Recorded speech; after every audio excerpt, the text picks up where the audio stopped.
Hello everyone, I am Bella. I serve as the Survivor Services Director for Northern Virginia Human Trafficking Initiative. You may know us as NOVA-HTI. Thank you for attending our press conference today as we release the findings of our report on illicit massage businesses in Fairfax County. We will have three speakers today: Robert Houston, former FBI agent, a member of NOVA-HTI's Board of Directors, Executive Director Kay DUFFUELD, and Pat Heyrick, the Board of Supervisor for the Springfield District. We will not be taking questions from the floor, but our speakers will be available for interviews immediately following the press conference. I am pleased to welcome our first speaker, Robert Houston.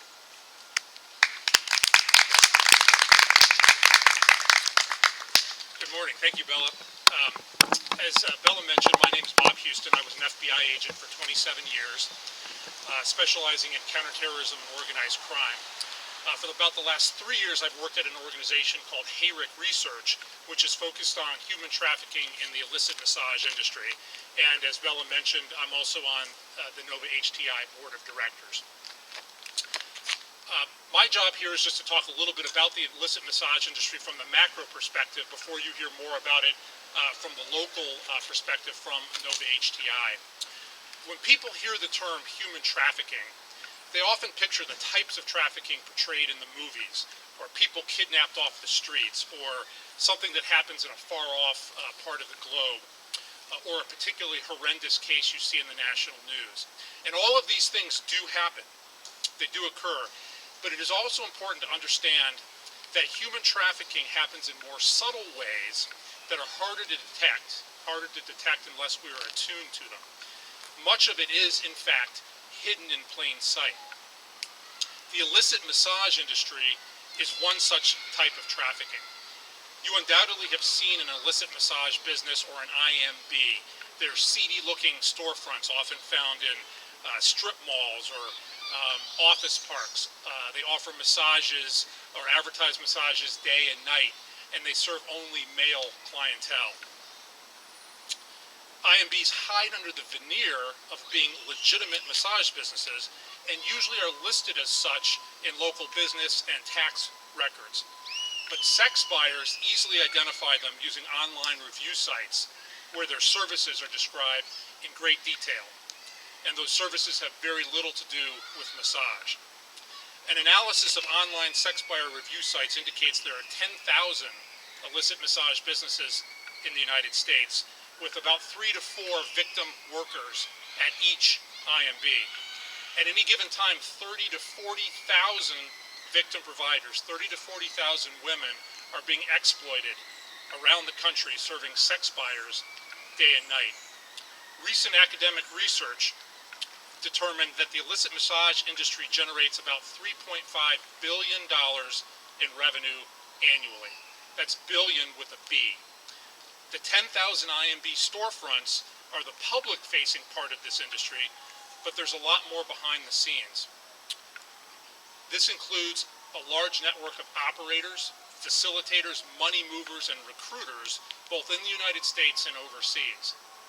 The illicit massage industry is, in fact, a $3.5 billion transnational organized crime enterprise. Over 80% of the women exploited in the illicit massage industry are ethnically Chinese. The victim workers are recruited both overseas and after arriving in the United States, often with false promises of other kinds of employment and the American dream. Instead, mainly through fraud and coercion, sometimes with a crushing debt burden, they are forced to work in IMBs around the country, servicing sex buyers in 30 to 60-minute sessions day and night. They often live illegally on site at an IMB or in a nearby venue controlled by the IMB operators. The majority do not speak English. Their passports are often taken and held by the operators, and they live in isolation. To meet buyer demand for new product, as the women are viewed by the operators, the victim workers are moved from IMB to IMB within cities and from city to city on a regular basis. Of the 10,000 IMBs in the United States, nearly 300 are in the Commonwealth of Virginia. The majority of those are in Northern Virginia, with 80 to 100 here in Fairfax County, one of the most affluent and educated places on the planet. In a few minutes, you will hear more about local IMBs from NOVA-HTI. While the illicit massage industry was somewhat hampered by the pandemic-related shutdowns of this spring and earlier this summer, many of the operators found creative ways to circumvent those restrictions, and the industry is now back up and running at full speed. There is some good news here.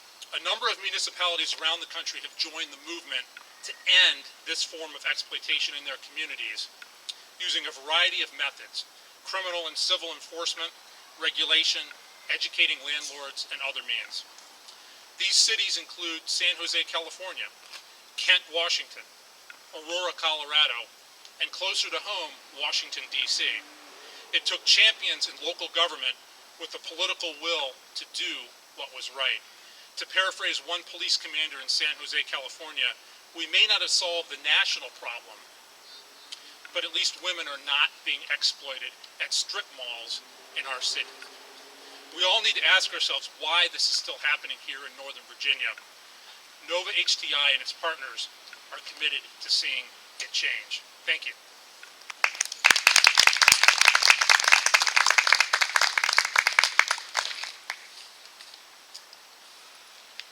Thank you, Bob. We appreciate that national overview. Now you know why we asked Bob to be on our board of directors.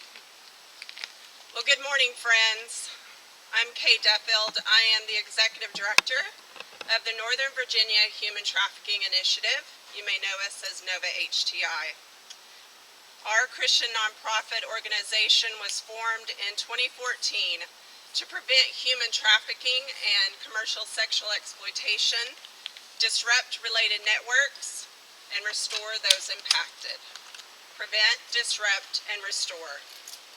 We have served well over 200 local survivors of human trafficking through our resource center right here in Reston, Virginia. We are here to share the results of the first known study of illicit massage businesses in Fairfax County and bring this issue out of the shadows. Beginning in 2013, we served and collaborated on the Regional Human Trafficking Task Force, and we began learning about the vast problem of sex and labor trafficking through illicit massage businesses. We knew that we had to take action. In early 2017, with a small dedicated team, we started doing outreach at illicit massage businesses. We have visited 111 illicit massage businesses to date, with a total of almost 400 visits overall in Northern Virginia. We felt that it was important to have data to provide to the Board of Supervisors so they could be aware of the pervasiveness of this crime and collaborate with the county to bring about needed change. The general problem of sex and labor trafficking is well known in the county of Fairfax. But without data on illicit massage businesses, policymakers cannot effectively create and implement legal frameworks to regulate this industry or properly provide comprehensive services to the victims. To this end, NOVA-HTI undertook to study illicit massage businesses in Fairfax County. Now on to the results. As of spring 2019, NOVA-HTI has located 85 illicit massage businesses in Fairfax County. To conduct the study, NOVA-HTI used an online resource to discover the location of these illicit massage businesses. Of the 85 illicit massage businesses identified, 18 were targeted for this study. NOVA-HTI placed video cameras in public locations that had an unobstructed view of the entrances of these illicit massage businesses. And it's worth noting that before our team even set foot on the ground, the legality of video surveillance was assessed by a local independent legal review.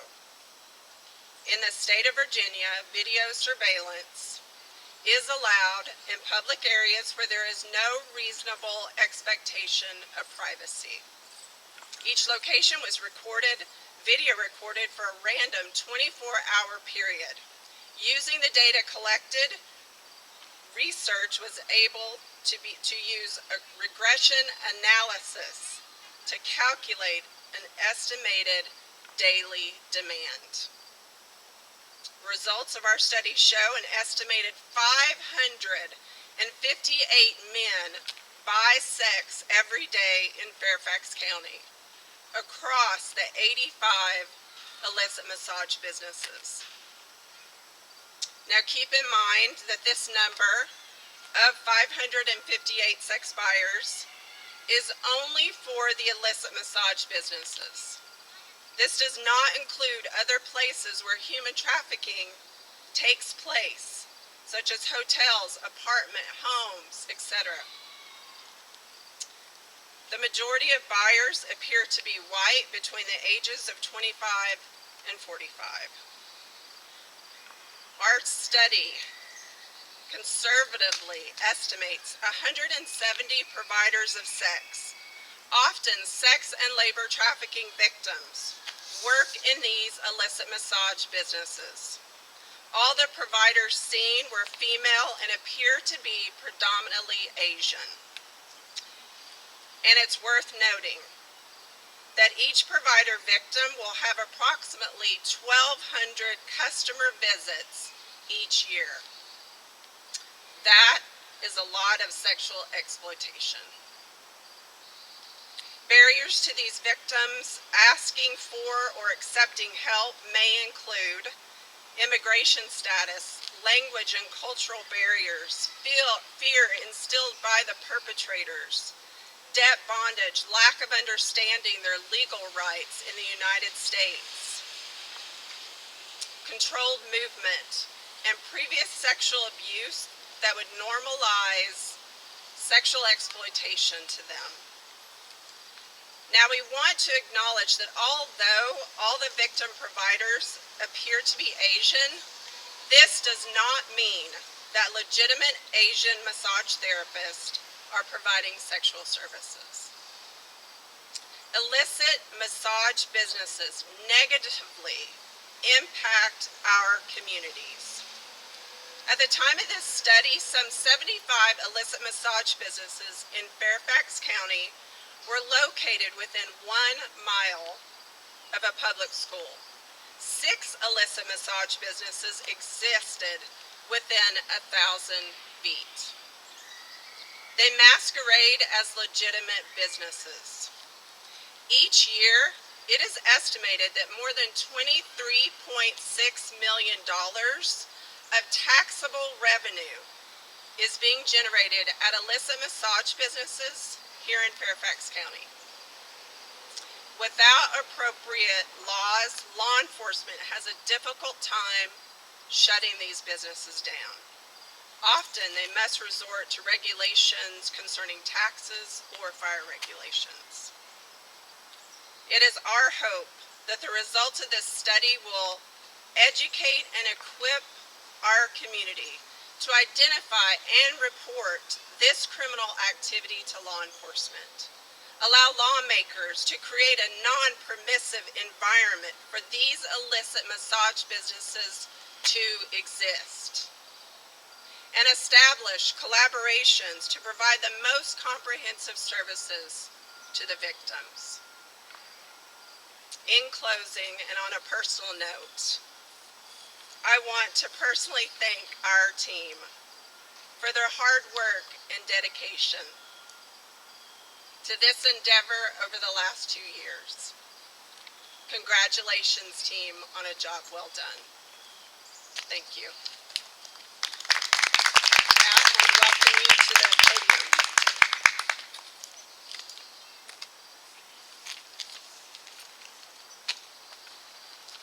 Thank you very much, Kay, and thank you, Bob, for all you've done. I'm Pat Heyrick. I'm Springfield District Supervisor on the Fairfax County Board of Supervisors, and I want to thank you also for inviting me out here today. This is too important a topic for us not to acknowledge and fight. We start with talking about human trafficking in general, and all its forms is the most heinous crime I can imagine. To traffic someone and to traffic someone for sex, even worse. Unfortunately, it's one of the fastest growing crimes in the world. It's a problem not defined by geography or socioeconomic status, and it could happen to anyone. It happens right here in Fairfax County with all too frequency.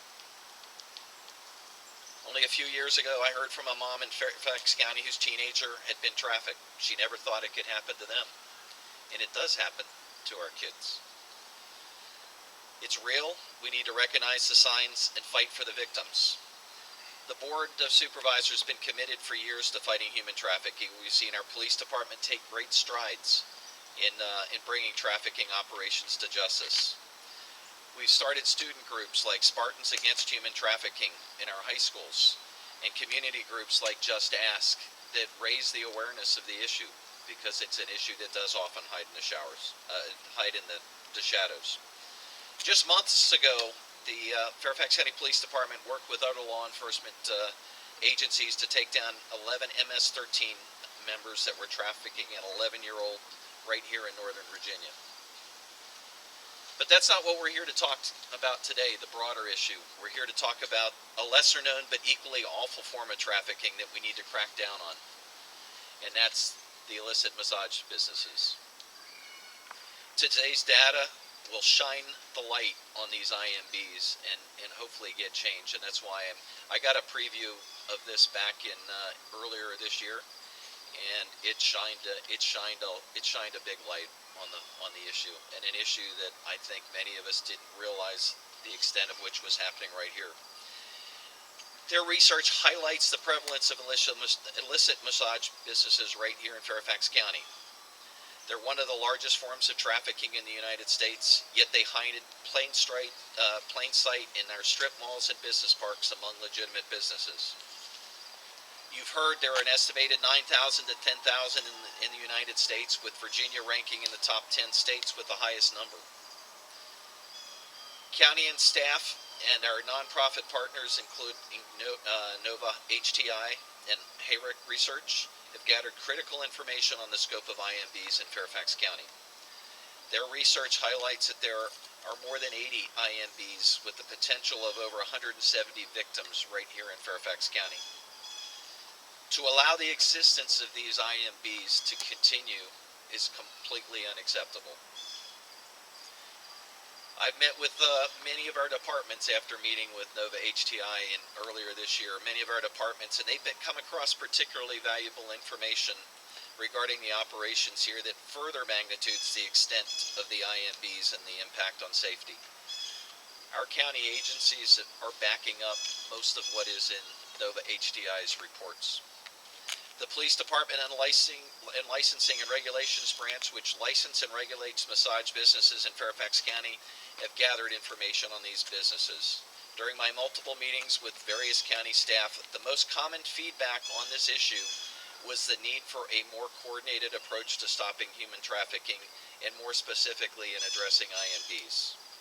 So that's why I asked the Board of Supervisors this past March to establish a working group that brings together multiple relevant departments, including the Health Department, Fire and Rescue Department, Police Department, Department of Licensing and Regulation, Department of Tax Administration, our Domestic and Sexual Violence Services Group, and the Department of Code and Compliance and the County Attorney's Office, as well as other nonprofit partners, to develop a coordinated plan to address IMBs and other forms of human trafficking. In addition to sharing resources, information between departments, I've received feedback on the need to strengthen the county's massage regulation ordinance that appears weak compared to other jurisdictions. This working group will consider strengthening the ordinance. So the work has begun in Fairfax County to address these. We also need to be ready to address and support the survivors of trafficking. The most important thing, almost as important as shutting these down, is helping the survivors as they move on with their lives, because they are the real victims here. These needs could include basic needs such as housing, food, and clothing, as well as other needs such as counseling and job training. I'm incredibly grateful to our nonprofit partners, especially NOVA-HTI, who are committed and already are playing a significant role in those efforts to help the victims. NOVA-HTI's research shows the terrible truth about how many women are being exploited right here in Fairfax County, and it's a heartbreaking truth. However, there is a way forward. And Bob, I hope, and Kate, I hope that we can add Fairfax County to the list of cities that has cracked down and made a difference. Washington, D.C., Kent, Aurora, Colorado, San Jose, California. We need to be on that list. It is possible to close IMBs in Fairfax County and sustain a non-permissive environment to make sure they don't return. I'm looking forward to seeing this working group come together to work to shut down IMBs and help survivors experience the freedom that they deserve and that we all share. I want to again thank NOVA-HTI, Heyrick Research for doing the hard work and shining the light on this incredibly horrible crime called human trafficking and human sex trafficking. They've demonstrated great leadership in sharing their research with the board, and I'm grateful for the partnership. The first hurdle is always being aware of the problem, and that's what we have today is a lot of real hard data on how big that problem is here in Fairfax County. And on behalf of the board, I would say we are absolutely committed to seeing what we can do to create that non-permissive environment and fix that in Fairfax County and help the victims. Thank you very much.